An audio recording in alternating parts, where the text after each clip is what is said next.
You know, Chief, I'm not going to go back to Fairbanks and tell them that they've got to suffer through more smoke. As you know, we have just some extraordinary summers where there's no soccer that's being played. There's a health alert every morning, and some mornings it's so dense you literally need to have your headlights on during the summertime. And it is an issue that we deal with. Fairbanks has some of the poorest air quality during the winter because of inversion issues, but during the summer it's because of the wildland fires that are all around. So it's something that we struggle with most certainly. I listened to some of what you said in terms of the average that we spent last year. I think you said about 150 million more than it's been on average over the last 10 years. I've seen something that says almost 200 million more than it's spent on average. But what we've seen is that there have been less than half the number of fires, less than half the number of acres burned, and less than half the number of houses burned. So again, it speaks to the issue that we have here, where we are experiencing skyrocketing suppression costs. And I think we get to a point where we can't continue to throw everything that we have at every fire, whether it's effective or not. You just can't be kind of a blank check approach to fighting the fires. It's not sustainable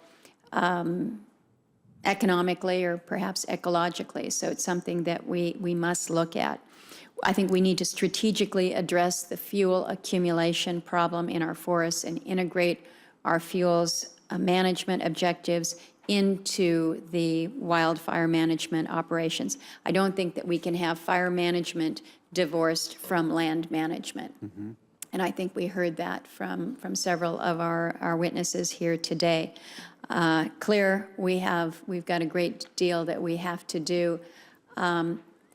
It sounds weak to say it, but I hope for our sake, from a budget perspective, that it's not going to be a bad fire season.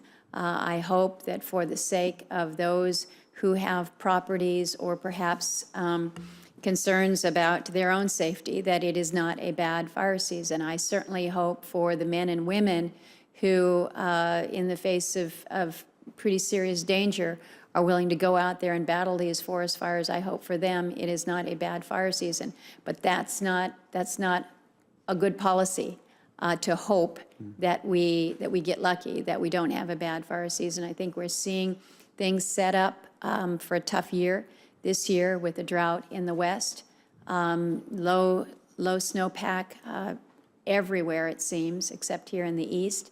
So we have some real issues to deal with. But I think again, you've got a real commitment to figure out how we can deal with this fire borrowing, because we can't get to the fuels treatments, we can't get to the important aspects of what we can do on the preventive side if we don't have dollars in the budget, if they've been spent on these sky-high suppression costs. So we've got some work to do, and I think you've got the commitment from many around this dais to work with you to find some solutions. To those of you who traveled far to be here with us this morning, well, you may not have gotten the bulk of the questions. Know that your testimony and your input is greatly appreciated as we look to resolve these issues that have considerable impact, particularly to those of us in the West.